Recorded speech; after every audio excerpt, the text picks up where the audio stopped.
Hi, my name is Aurora Vane. I'm 32 years old, and I live in the city. It was 11:45 p.m. My office was dark. The only light in the room came from the glow of my phone screen. A notification popped up. It was a forwarded bill. I looked at the number. It was $15,000 from the Zenith Lounge. A second later, a message arrived from my mother, Sandra. Her words were sharp and direct. "Put this on your card. It's the least you can do after ruining the mood with your cheap dress." Underneath her cruel text, my sister Tiffany added a heart reaction. I sat there in the silence. I stared at the screen. My hand didn't shake. I didn't cry. I didn't type back a furious reply. In that moment, the truth hit me hard. They didn't see me as a daughter. They didn't see me as a sister. To them, I was just a permanent ATM. They thought my silence meant I was weak. They thought I would just pay it, like I always did. But they were wrong. Silence isn't acceptance. Silence is the deep breath you take before you strike back. But before I tell you how everything flipped, like and subscribe, drop a comment. Where are you watching from? My name is Aurora Vane. I'm 32 years old. I put the phone down on my desk. The screen went black, but the message from my mother still burned in my mind. "Put this on your card." It wasn't a request. It was an order. It was the same order I had heard for 10 years. I sat back in my chair and looked around my home office. It was quiet. My husband, Caleb, was asleep in the other room. He didn't know about the bill yet. If he knew, he would be furious. He hated how they treated me. But for a long time, I didn't let him interfere. I told myself it was my duty. I told myself that family helps family. But tonight, sitting in the dark, I realized it wasn't help. It was a robbery, and it had been happening for a very long time. I closed my eyes and let the memories wash over me. I needed to remember why I was here. I needed to remember how it started. It started with small things. When I was 22, my father lost his job. He said it was a layoff. Later, I found out he had been fired for gambling on company time. But back then, I didn't know. I just knew my dad was sad. I was working 2 jobs. I was a waitress in the morning and a receptionist at night. I had saved $5,000. It was everything I had. It was for my own apartment. My mother came to me crying. She said they were going to lose the house. She said, "Aurora, you are the responsible one. You can save us." So I gave them the money. I felt proud. I felt like a good daughter. My father hugged me. He said, "You are a lifesaver, kid." I didn't know that lifesaver actually meant wallet. That was the beginning. Over the years, the requests got bigger. But the gratitude got smaller. 3 years ago, my sister Tiffany decided she wanted to be an influencer. She didn't want to work. She wanted to take photos of coffee and clothes. She told my parents she needed a condo in the city to build her brand. My parents couldn't afford it, so they looked at me. By then, they thought I was working a steady, boring job at the city library. They thought I made a decent salary, enough to have good credit. They didn't know the truth. They didn't know I wasn't just a librarian. They didn't know I had quit the library years ago. They didn't know about the hotels. I had always been quiet. I liked to observe. While Tiffany was partying and my dad was gambling, I was reading. I read about real estate. I read about business. When I was 24, I took a massive risk. I used my credit to buy a small, rundown motel on the edge of town. I fixed it up myself. I painted the walls. I scrubbed the floors.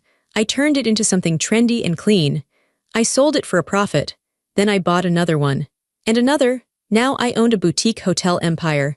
I had properties in New York, London, and Tokyo. I had a team of 300 employees. I was rich, not just comfortable, wealthy. But I never told them. I knew my family. I knew them better than they knew themselves.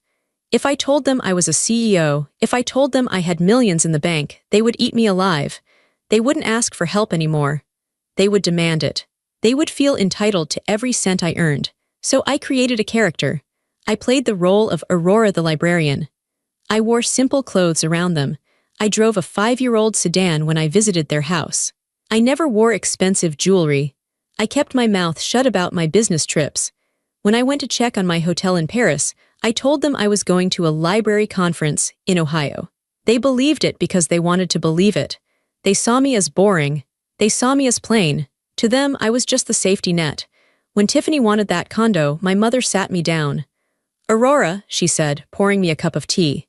"Your sister has a dream. You know how hard it is for her. She's sensitive. She needs a safe place. You have good credit. You don't have children yet. You can co-sign the lease. You can help with the rent until she gets famous. Mom, I can't afford 2 rents, I had said. It was a lie, but a necessary one. You can work extra shifts, my father said, not even looking up from the TV. That's what family does, we sacrifice. We sacrifice, but they never sacrificed. I was the only one bleeding. I agreed. I always agreed. I paid for the condo.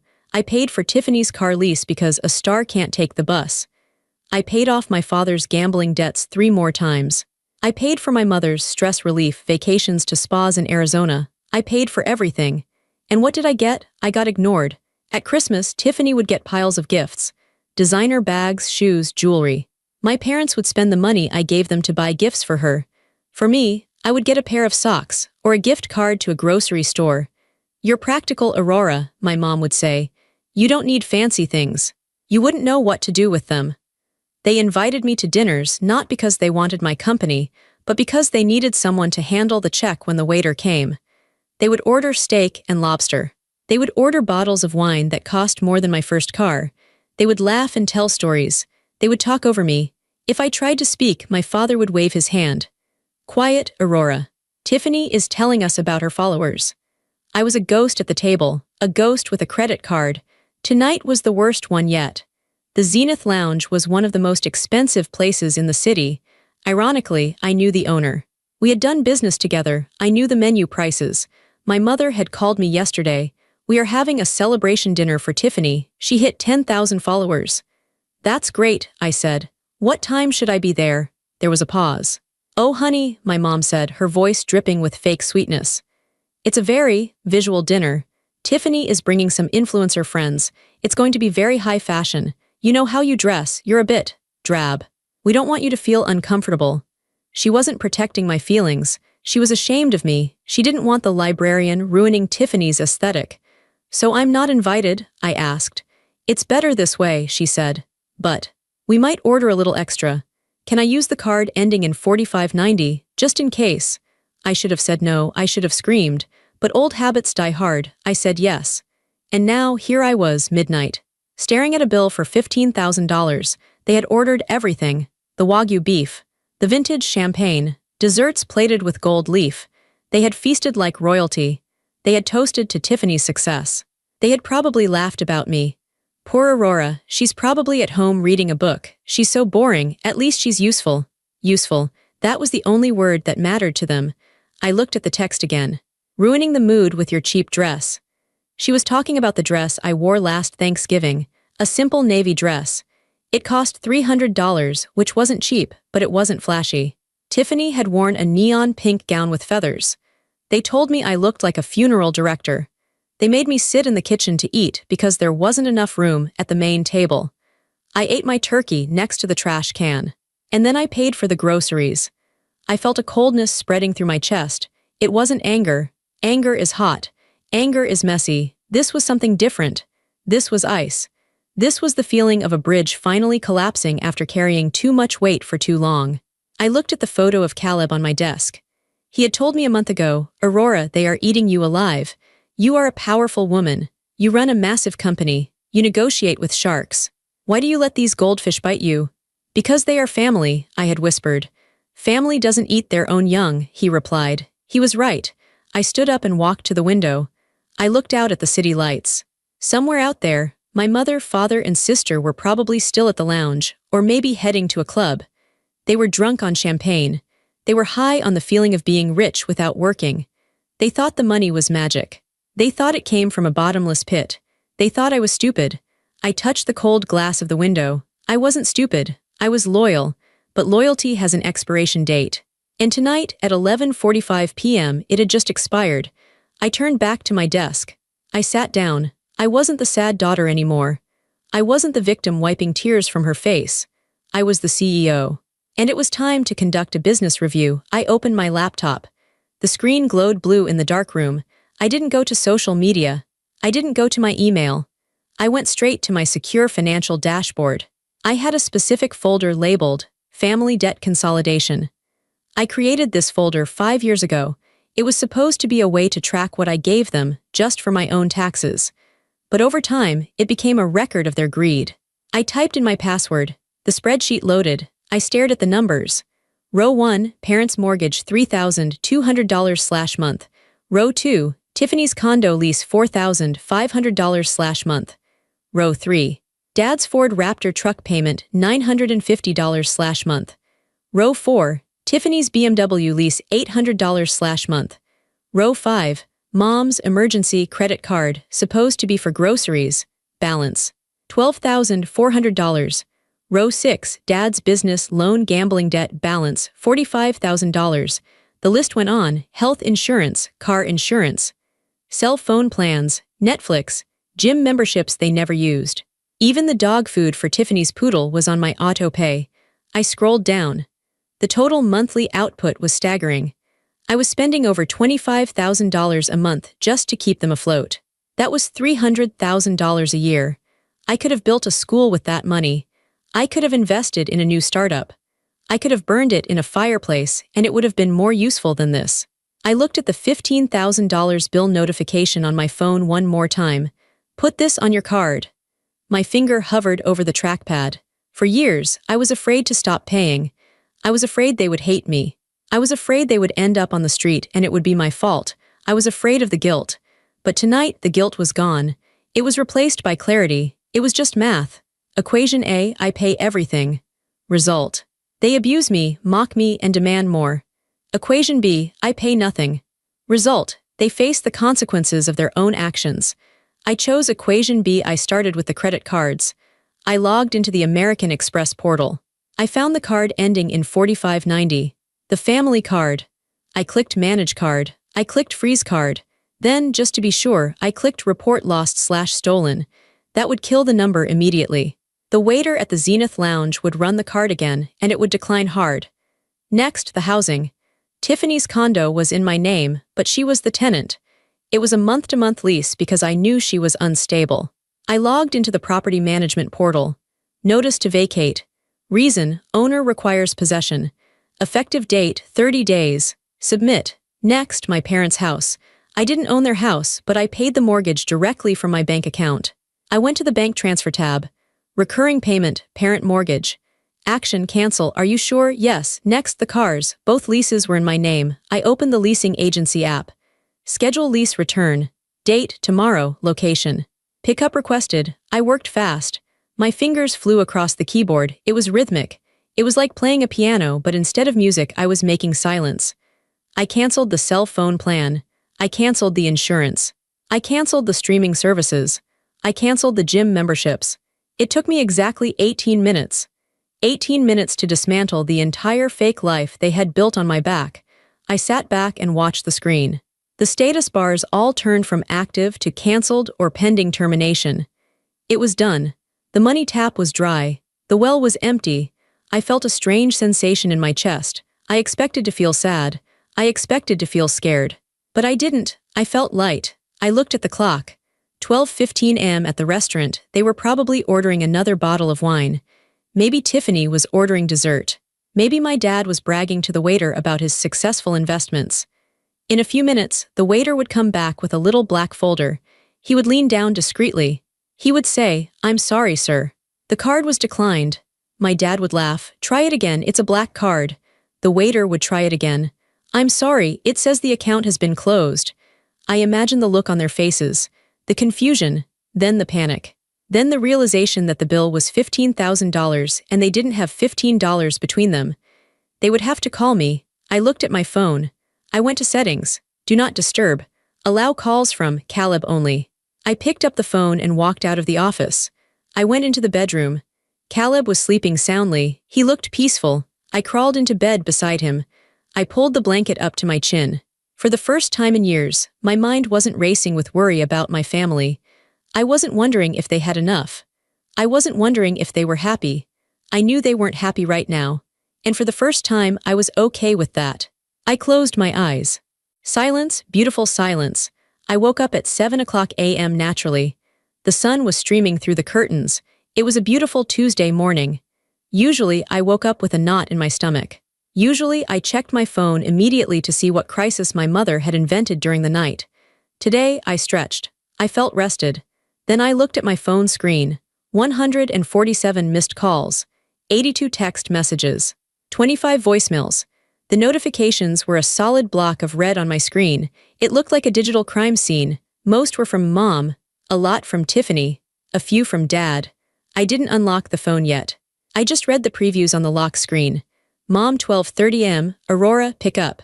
Mom 12:35 am, the card isn't working, fix it now. Mom 12:45 am, this is humiliating. Everyone is looking at us. Call me. Dad 1 o'clock am, you ungrateful brat, answer the phone. Tiffany 1:15 am, they are threatening to call the police. Aurora, Mom 2 o'clock am, we had to leave Dad's watch as collateral. I have never been so embarrassed in my life. You are dead to me. Tiffany 3 o'clock am, my Netflix isn't working. Did you change the password? Mom 6 o'clock am, I called the bank. They said you canceled the payments. Is this a joke? I walked into the kitchen and started the coffee maker. The smell of fresh coffee filled the air. Caleb walked in, rubbing his eyes. Phone blowing up, he asked, spotting the device on the counter. Exploding, I said calmly. Did you do it? He asked. He knew I had been close to the edge. I did, I said. I cut them off, everything. Caleb stopped. He looked at me, really looked at me. Then he smiled, a slow, proud smile. Good, we sat down at the breakfast table. I finally unlocked the phone. I decided to listen to one voicemail, just one. I chose the one from my father. I put it on speaker. His voice was slurred. He was obviously drunk. The background noise was the sound of a busy street, probably outside the restaurant where they had been kicked out. Aurora, you listen to me. I don't know what kind of game you're playing, but it ends now. You think you're smart, you're nothing. You're a parasite. You and that husband of yours, you're poisoning my daughter, you owe us. We raised you. You fix this by morning or I'm coming over there and… The message cut off. Caleb laughed, a dry, humorless laugh. A parasite. That's rich coming from the man who hasn't paid for his own lunch since 2015. They're scared, I said. They aren't angry about the money. They're angry because the control is gone. What are you going to do? Caleb asked. I'm going to work, I said. And you should check Instagram. Caleb opened his phone and went to Tiffany's profile. She had posted a story 3 hours ago. It was a black screen with white text. Some people just can't handle your shine. Jealousy is a disease, betrayed by my own blood. Don't worry about me, my real fans know the truth. Number fake family, number toxic, number survivor, she's playing the victim, Caleb said. Of course she is, I replied. It's the only role she knows how to play. Suddenly my phone rang again, it was my mother. Answer it, Caleb said. Let them hear your voice. I swiped green. Hello, you. My mother's scream was so loud I had to pull the phone away from my ear. Do you have any idea what you did to us? We were held hostage at that restaurant. They treated us like criminals. You aren't criminals, I said calmly. You're just customers who couldn't pay their bill. Because you canceled the card, she shrieked. Why did you do that? Are you insane? I'm not insane, Mother, I'm finished. Finished? What does that mean? It means the Bank of Aurora is closed, permanently. There was a silence on the line, shock. Then the tone changed. It went from anger to a manipulative whimper. Aurora, honey, she said, her voice trembling. I know you're stressed. I know we ask for a lot, but you can't just… Stop. Think about your sister. She has a reputation. Think about your father. His heart isn't good. His heart is fine, I said. His wallet is the problem. We will lose the house, she cried. They will take the cars. How will I get to the grocery store? You can take the bus, I said. Or you can walk. It's good exercise. I am your mother, she screamed, the mask falling off again. You owe me, I gave you life. And I gave you a lifestyle, I said. For 10 years, now you're on your own. You can't do this, she hissed. You're just a librarian, you make pennies. We know you have savings, you're hoarding it, you're selfish. I smiled. You're right, Mom, I am just a librarian. So, how could a librarian afford to pay for your $15,000 dinner? Have you ever asked yourself that? She paused. What? If I'm just a librarian, how have I been paying for Tiffany's condo? How have I been paying for Dad's truck? Where did you think the money was coming from? I don't know, she stammered. You saved, you're cheap. I'm not cheap, I said. And I'm not a librarian, but you're going to find out who I really am very soon. What are you talking about? Come to 400 Financial District Boulevard. Top floor, noon, bring Dad and Tiffany. Why? Because if you don't, I said, my voice dropping to a whisper, I will have the leasing agents at your door by 1 o'clock p.m. with eviction notices. I hung up. My hand was trembling slightly, but not from fear, it was adrenaline. Caleb looked at me with admiration. Top floor, you're bringing them to the headquarters. It's time they met the CEO, I said. I stood up and walked to my closet. I pushed past the gray cardigans and the sensible slacks I usually wore to family events. I reached into the back where I kept my work clothes. I pulled out a tailored white suit. It was sharp. It was expensive. It was powerful. I put it on. I looked in the mirror. I didn't see the quiet girl who sat by the trash can at Thanksgiving. I saw a woman who built an empire from nothing. "Let's go," I said. I drove my own car to work. Not the beat-up sedan I used for family visits, but my matte black SUV with the tinted windows. The drive to the financial district was short. I parked in my reserved spot, reserved for CEO. I took the private elevator to the 40th floor. The doors slid open, and the hum of my office greeted me. It was a sound I loved. Phones ringing softly, fingers typing on keyboards, people moving with purpose. "Good morning, Miss Vane," the receptionist said, nodding respectfully. "Good morning, Sarah. I have guests arriving at noon. Send them directly to conference room A." "Yes, ma'am." I walked down the glass hallway. My name was on the wall in silver letters. Aurora Vane, founder and CEO. I walked into my office. It was a corner suite with a panoramic view of the city. It was sleek, modern, and intimidating. Alina was already there waiting for me. Alina was my attorney. She was also my best friend. She was sharp as a razor and twice as dangerous. She handled my hostile takeovers. She handled my contracts. She knew everything about my family, and she hated them more than I did. She was sitting at the conference table, surrounded by stacks of files. "Morning, boss," Alina said, not looking up from a document. I saw the alerts. "You froze the cards." "I did." "About time," she said. She looked up and grinned. "I have everything ready. The debt acceleration notices, the foreclosure warnings, the asset seizure drafts. It's all here." "Good. They're going to freak out when they see this place," Alina said. "They still think you stamp books for a living." "They see what they want to see," I said. I sat down at the head of the table. "They think I'm small because it makes them feel big." "Well," Alina said, tapping a thick file folder. "Wait until they see the math. I ran the numbers, Aurora. It's worse than we thought." "How much?" Alina slid a paper across the table. I looked at the number. $5,200,000. $5.2 million. That was the total amount I had spent on them in the last 10 years, plus interest. I had always treated the money I gave them as loans in my internal books. I never made them sign formal contracts for the small stuff, but for the big things, the condo, the cars, the house repairs, I had made them sign acknowledgments of debt. They always signed without reading. They just wanted the check. "It's a lot," I whispered. "It's a fortune," Alina said. "And legally, it's all callable. You have the right to demand repayment immediately." "They don't have it," I said. "I know," Alina replied. "That's the point," the intercom buzzed. "Miss Vane," Sarah's voice came through. "Your guests are here. They seem very upset." "Send them in," I said. My heart hammered against my ribs. This was it. The mask was coming off. The heavy glass doors swung open. My parents and Tiffany stormed in. They looked frantic. My mother was wearing sunglasses, probably to hide swollen eyes. My father looked red-faced and sweaty. Tiffany was holding her phone, recording a video. "Guys, I'm at my sister's office." Tiffany was whispering to her phone. "We're going to get to the bottom of this abuse." They stopped dead when they saw the room. They looked at the floor-to-ceiling windows.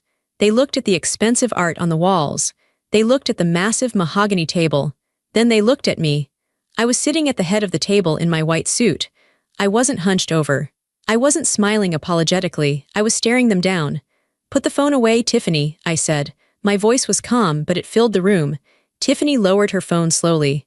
"What? What is this place?" "This," I said, spreading my arms, "is my library." "You work here?" my dad asked, looking confused. "You're a secretary here," Alina laughed. A sharp, cruel sound. "She doesn't work here, Mr. Vane.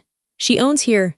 "Owns?" My mother stepped forward. She took off her sunglasses. Her eyes darted around the room. "What do you mean, this is a corporate headquarters?" "Yes," I said. "This is Vane Hospitality Group. I am the CEO." "You," Tiffany scoffed. "You can't even match your shoes to your purse. You run a company." "I run 30 hotels across 3 continents," I said. "I employ 300 people. And for the last 10 years, I have been the only reason you have a roof over your heads." "Liar," my dad spat. "You work at the public library, you told us." "I lied," I said, "because I knew if you knew the truth, you would bleed me dry. And guess what? You did it anyway." "So you have money," my mother said, her eyes suddenly lit up. The fear vanished, replaced by greed. You have real money, millions. Yes, I said. Then what is the problem? She threw her hands up, laughing hysterically. Why the drama? Why cancel the cards? If you're rich, just pay the bill. Oh, Aurora, you had us so scared. I thought you were broke. She walked toward me, her arms open for a hug. My clever girl, you're a CEO, this is amazing. Tiffany, get a picture of me with your sister. We need to post this. She didn't get it. She didn't understand. She thought this was a jackpot. Sit down, I said. I didn't move. My mother stopped. What? Sit down, she sat.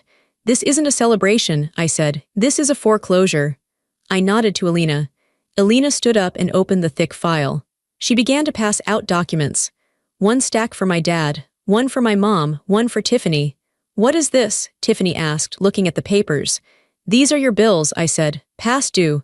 We don't owe you anything, my dad said. We're family. Legally, Alina said, you are debtors, and Aurora is the creditor. You signed these, I said, pointing to the papers. Every time I paid off a debt for you, every time I bought a car, every time I paid for a business loan, I made you sign a receipt. You didn't read them, but the fine print says that these are loans, payable on demand. I am demanding, I said. You can't be serious, my mom whispered. I am very serious. You owe me $5.2 million. The room went silent. The only sound was the hum of the air conditioning. If you can't pay, I said, I will take your assets, the house, the cars, the condo. The jewelry. You wouldn't, my dad said. You're our daughter. I was your daughter yesterday, I said. And you left me with a $15,000 bill and a text message calling me cheap. Today I'm just the bank. And the bank is collecting. My dad's face turned purple. He stood up and slammed his fist on the table. I will not let you disrespect me. I am your father. I will sue you. Alina smiled. I was hoping you would say that. She pulled out one final document. It was a single sheet of paper. It was a copy of a mortgage application. Mr. Vane, Alina said, do you recognize this? My father looked at the paper. All the color drained from his face. He sat back down heavily. What is that? My mother asked. This, I said, is why Dad isn't going to sue anyone. I looked at my father. He was shaking. Tell them, Dad, I said. Or should I? My father was sweating. He wiped his forehead with the back of his hand, trying to look indignant but failing. He looked trapped. The silence in the conference room was heavy. It felt like the air had been sucked out. My mother was staring at the paper Alina had put in front of her. Tiffany was scrolling through her phone, probably checking if she could delete her earlier post about me, but her thumb was shaking. $5.2 million, I repeated slowly. That is the number. This is ridiculous, my mother finally said. She pushed the paper away as if it were contaminated. You can't just invent a number. We are family. We share things. We help each other. I helped you, I corrected her. You took. Alina cleared her throat. She loved this part. She adjusted her glasses and tapped the spreadsheet. Mrs. Vane, let's look at the breakdown. It's quite impressive. Alina began to read. Her voice was calm, professional, and absolutely lethal. Item 402, Tiffany's brand launch party. Cost $45,000. Paid by Aurora Vane. Notes. Tiffany promised to pay back from sponsorships that never materialized. Tiffany scoffed. That was an investment. You can't charge me for that. That was for my career. Did you make a profit? I asked. Tiffany looked down. Exposure takes time. Item 510, Alina continued, ignoring her. Mr. Vane's business ventures. A series of loans totaling $350,000 over 4 years. Notes. Gambling debts disguised as startup capital. My father slammed his hand on the table again, but it was weaker this time. That is private business. You have no right. I have every right, I said. Because I paid the bookies, Dad. I paid them so they wouldn't break your legs. Do you remember that night? Do you remember crying in my kitchen, begging me for help? He looked away. He remembered. Item 600, Alina said. Lifestyle maintenance. This includes the mortgage payments on the house you live in, the leases on the cars you drive, the vacations to Cabo, the wardrobe updates, the private medical insurance. Total. $1.8 million over 10 years. My mother's face went pale. You counted the groceries. I counted everything, I said. Every latte, every tank of gas. Every time you swiped that card, you were digging a deeper hole. But you gave it to us, my mother cried. Tears started to well up in her eyes, her weapon of choice. You said, here, Mom, take the card. You didn't say this is a loan. Look at the documents in front of you, I said. They looked down. Every time I gave you a large sum, I explained, I asked you to sign a little paper. I told you it was for tax purposes. I told you it was just for my accountant. You never read them, you just signed so you could get the money fast. Those papers, Elena said, are legally binding promissory notes. They state clearly that the funds are a loan, payable on demand, and today is the day of demand. We can't pay this, my dad whispered. The fight was leaving him. We don't have $5 million. We don't have $5,000. I know, I said. Then what do you want? Tiffany snapped. You want to put us in jail, you want to ruin us, why are you being so mean? Mean, I laughed. It was a cold, sharp sound. Tiffany, last night you watched Mom send me a text calling me cheap while you ate a $200 steak I paid for. You put a heart reaction on it. Was that mean? She didn't answer. You have 30 days, I said. According to the debt acceleration notice Elena just handed you, you have 30 days to pay the full balance of $5.2 million. And if we don't? My mother asked, her voice trembling. If you don't, Elena said, we begin asset seizure. We take the house. We take the cars. We take the contents of the safe. We garnish any future wages. We take everything until the debt is settled. You would make us homeless, my mother gasped. Your own parents? I'm not making you homeless, I said. You made yourselves homeless. You spent 10 years living like kings on a pauper's budget. You ate the future. Now the bill is due. My mother started to weep. Real, ugly tears. I gave birth to a monster, a cold-hearted monster. You didn't give birth to a monster, I said softly. You gave birth to a bank, and the bank is closed. My father was still staring at that single sheet of paper Elena had set aside. The one I said was the reason he wouldn't sue. He hadn't touched it yet, he was afraid of it. Dad, I said, aren't you going to ask about the other paper? He looked up. His eyes were terrified. What other paper? My mother asked, wiping her eyes. The crime, I said. The room was silent again. The air conditioner hummed. My father reached out a shaking hand and pulled the single sheet of paper toward him. He knew what it was. He had probably hoped I would never find it. What is it, Frank? My mother asked, looking at him. What did you do? My father didn't speak. He couldn't. Elena, I said, read it. Elena picked up her copy. This is a mortgage application for a second lien on the family home, dated 3 years ago. Amount $250,000. We needed that money, my mother said quickly. For the renovations, for the new kitchen. You know that? Yes, I said. I know you got the money, but look at the signature line, Mom. My mother leaned in. She squinted. It says, Aurora Vane. Correct, I said, but I didn't sign it. My mother looked confused. But, it's your name, you have to sign for the house, the deed is in your name. Exactly, I said. I own the house, so for you to take out a second mortgage, I would have to agree to it, I would have to be there. I would have to sign in front of a notary. I looked at my father. I wasn't there, was I, Dad? He shook his head, a tiny, microscopic movement. Who signed my name, Dad? I asked. He looked down at his lap. I did? What? Tiffany asked, looking up from her phone. Dad forged it. It's called fraud, Elena stated. Bank fraud, identity theft, forgery, in this state for an amount over $100,000. That is a Class B felony. It carries a mandatory prison sentence of 5 to 10 years. My mother gasped. She covered her mouth with her hand. She looked at my father with horror. Not because he stole from me, but because he could go to jail. Frank, she hissed, how could you be so stupid? I had to, he exploded. He stood up, knocking his chair back. We needed the money. Tiffany needed the down payment for her brand. You wanted the kitchen. The bills were piling up. Aurora was. She was asking questions. I couldn't ask her for another loan without her looking at the books. So you stole my identity, I said calmly. You walked into a bank, you brought a fake ID. I assume you used an old one of mine you found in the house, and you forged my signature. You put me on the hook for $250,000. I was going to pay it back, he shouted.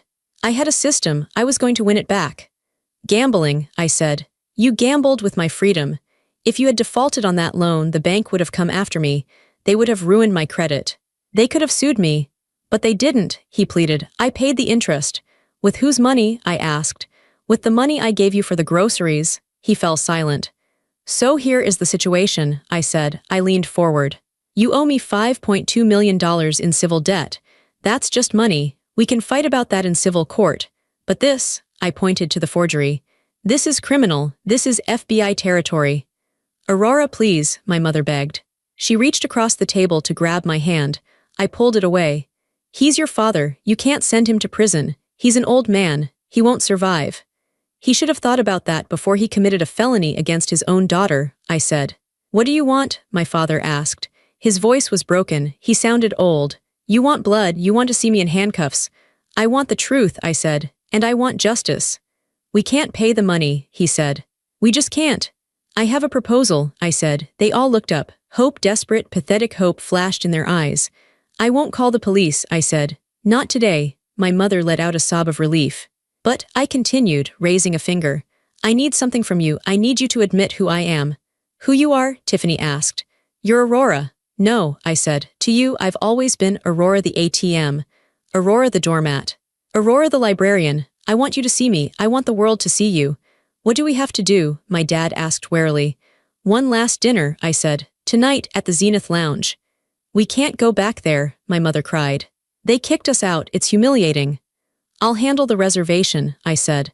I want you to be there at 8:00 p.m. sharp. If you are there, and if you do exactly what I say, I will consider not handing this forgery file to the district attorney. That's it? Tiffany asked. Just dinner. Just dinner, I lied. It wasn't just dinner, it was a trap, but they were too desperate to see it. We'll be there, my dad said. We'll be there, Aurora, thank you for being reasonable. Reasonable. That word made me want to scream. There was nothing reasonable about what they had done to me for 10 years. Get out of my office, I said. They scrambled to leave. They grabbed the papers, looking like frightened rats. My mother tried to smile at me as she left, a wobbly, fake smile. See you tonight, honey. When the door closed, I slumped back in my chair. I felt exhausted. Elena looked at me. You know they're going to think they won, right? They think they can talk you out of it over dinner. I know, I said. That's why tonight isn't about talking. Is everything ready for the restaurant? Elena asked. Yes, I said. Caleb is handling the final details. You're ruthless, Elena said, smiling. I'm so proud. I learned from the best, I said. My family taught me exactly how to hurt people. At 8:00 p.m., I walked into the Zenith Lounge. This time, I wasn't wearing the cheap navy dress. I was wearing a black silk gown that cost more than my father's car. I wore diamond earrings that caught the low light of the chandeliers. I saw them at the table, the best table in the house, the center table. I had reserved it specifically. I wanted an audience. They were already seated. They looked nervous. They were trying to look rich, but their posture was stiff. When they saw me, their jaws dropped. Aurora, my mother whispered as I approached. You look expensive. I am, I said. I sat down. Where is Caleb? My dad asked, looking around. I thought your husband was coming. He's parking the car, I said. He'll be here. The waiter approached. It was the same waiter from last night. He looked at me, then at my parents. He didn't say a word about the declined card. He just smiled at me, a respectful, knowing smile. Good evening, Mrs. Vane, he said to me. The usual? Yes, James, thank you. My parents exchanged looks. The usual. Since when did the librarian have a usual at the most exclusive spot in the city? So, my dad started, clearing his throat. We appreciate this, Aurora. Really. We know we've had our differences, but family is important. We can work out a payment plan. Maybe $500 a month. I almost laughed. $500 a month on a $5 million debt. It would take 1,000 years to pay it off. Let's not talk about money yet, I said. Let's enjoy the view. It's a nice restaurant, Tiffany said, looking around, but the service is slow. Just then, the music changed. The ambient jazz faded out. A spotlight shifted slightly. Caleb walked in. He wasn't wearing his usual casual clothes. He was in a tuxedo. He looked like James Bond. He walked through the restaurant like he owned it. He walked straight to our table. Sorry I'm late, he said, kissing my cheek. He didn't look at my parents. Sit down, Caleb, my dad grumbled. We're discussing family matters. Actually, Caleb said, remaining standing. I'm here to deliver a message. What message? My mother asked. Caleb snapped his fingers. Suddenly, the manager of the restaurant appeared. He was carrying a silver tray. On the tray was a bottle of champagne, the $2,000 vintage, and a thick leather folder. The manager poured the champagne, but only for me and Caleb. What about us? Tiffany asked. This is for the owners, the manager said politely. My father froze. Owners, what are you talking about? The owner is a holding company. Yes, I said, taking a sip of the champagne, Vane and Associates. I slid the leather folder across the table. Open it, Dad. He opened it with trembling hands. Inside was the deed to the building. The entire skyscraper. The Zenith Lounge, the hotel above it, the offices below. You, my dad stammered, you own this place. We bought it 4 years ago, Caleb said. Aurora thought it was a good investment. She was right. You own the restaurant where we ate last night, my mother screeched. And you let them humiliate us. You let them decline the card. I told them to decline the card, I said. The realization hit them like a physical blow. You set us up, Tiffany whispered.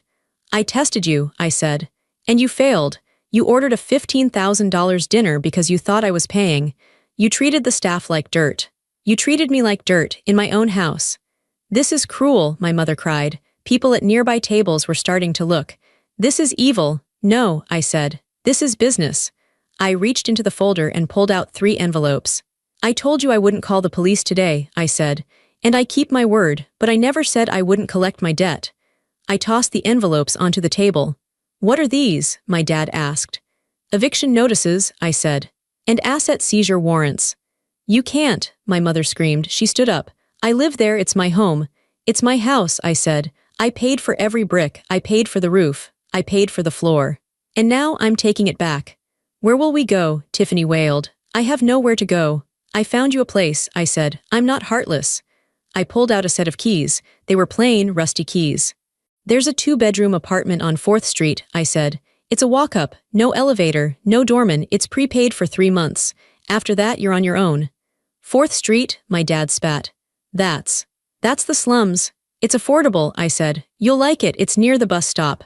Tiffany's boyfriend, the influencer who had been quiet the whole time, suddenly stood up. Babe, he said to Tiffany.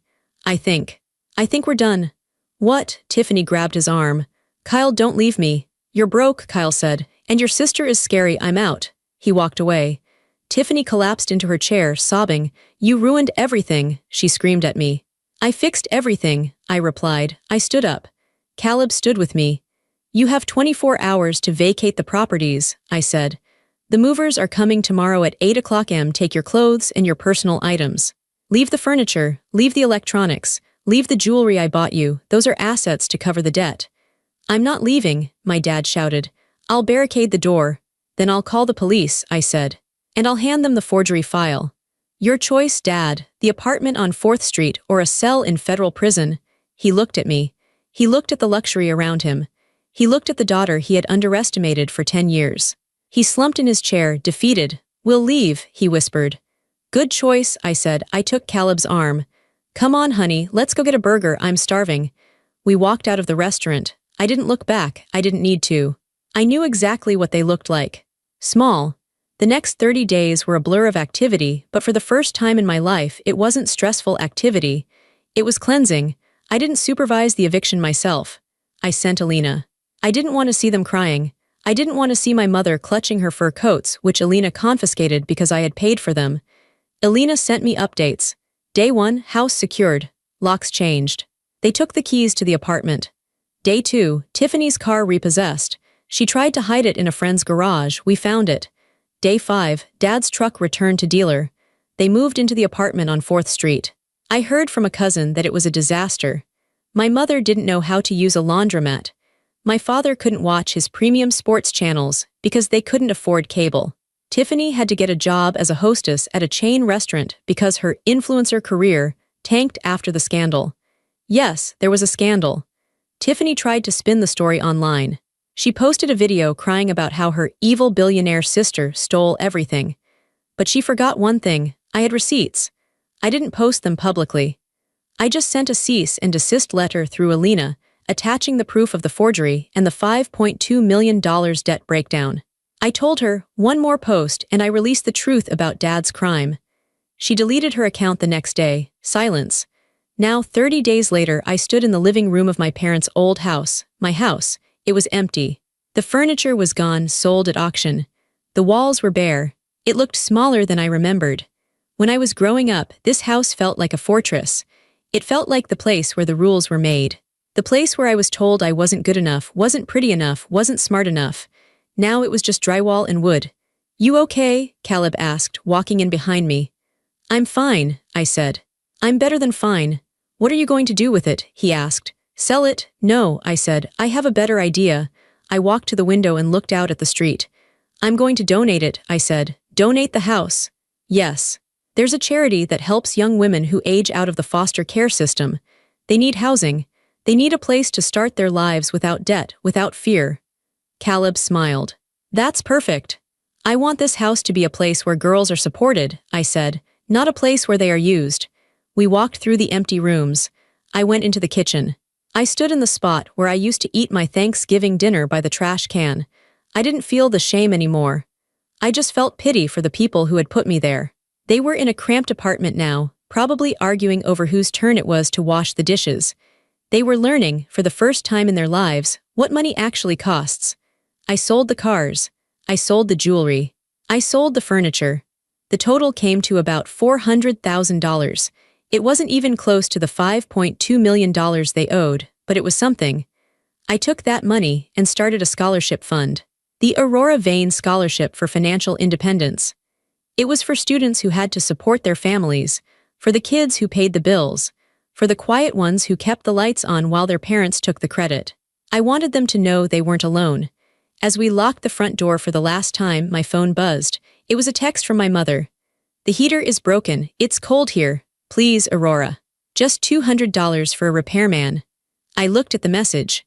Old Aurora would have sent the money instantly. Old Aurora would have felt guilty that her mother was cold. New Aurora looked at the weather app. It was 65 degrees outside. They weren't freezing. They were just uncomfortable. I typed a reply. There is a hardware store 2 blocks from you. They sell space heaters for $25. You can walk there. I hit send. Then I blocked the number. It was the final severing of the cord. I wasn't their lifeline anymore. I was free. I sat in my office studio. The ring light was on. The camera was recording. I had never shared my story publicly. People knew me as Aurora Vane, the CEO. They saw the suits, the hotels, the success. They didn't know about the library. They didn't know about the trash can dinner. But after everything that happened, I realized I had to speak. I looked into the lens. I took a deep breath. Hi, I said. My name is Aurora. I paused. For a long time, I thought love was a transaction. I thought if I paid enough bills, if I solved enough problems, if I was quiet enough and helpful enough, my family would finally love me. I leaned forward. I spent $5 million trying to buy their approval. And you know what I got? I got a text message calling me cheap. I held up the printout of the bill from the Zenith Lounge. There are people out there right now who are doing the same thing. You are the responsible one. You are the one they call when the car breaks down. You are the one they call when the rent is due. They tell you that you're the strong one. They tell you family helps family. But ask yourself this, do they ever help you, or do they only call when they need a transaction? My voice remained steady, but I felt the emotion rising in my throat. Not sadness, power. I learned the hard way that you cannot buy love. You cannot pay a ransom for a relationship. If someone only loves you when your wallet is open, they don't love you, they love your utility. I cut them off. It was the hardest thing I ever did. They screamed, they cried, they threatened, they called me a monster. But I'm not a monster, I'm a person who finally decided that I matter. I took my life back, I took my money back. And I built a real family. A family chosen by love, not by blood. A family that brings me coffee in the morning without asking for a loan. A family that cheers for my success instead of being jealous of it. I smiled. A real, genuine smile. If you're watching this and you feel like the ATM of your family, stop, just stop. Close the bank, see who stays. The people who stay are your real family. The ones who leave. They were just customers. You are not unlovable, you are just in the wrong family. Don't set yourself on fire to keep others warm. They will just watch you burn and complain that the fire isn't big enough. I looked at the monitor. The recording light blinked red. My name is Aurora Vane. I am not a victim. I am a survivor, and I am finally truly free. I reached out and pressed the button. Stop recording. The room went quiet. Caleb was standing in the doorway. He was clapping slowly. That was beautiful, he said. It was the truth, I said. What now? He asked. Now, I stood up and smoothed down my suit. Now we go to work. We have an empire to run. I walked out of the room, leaving the past on the cutting room floor. The heavy weight I had carried for 10 years was gone. I was light. I was strong. And for the first time in my life, I was keeping my own shine. If this story resonated with you, If you've ever felt used by the people who should protect you, hit that like button and subscribe. Tell me your story in the comments. I read every single one. Remember, your real family is the one you build. Stay strong.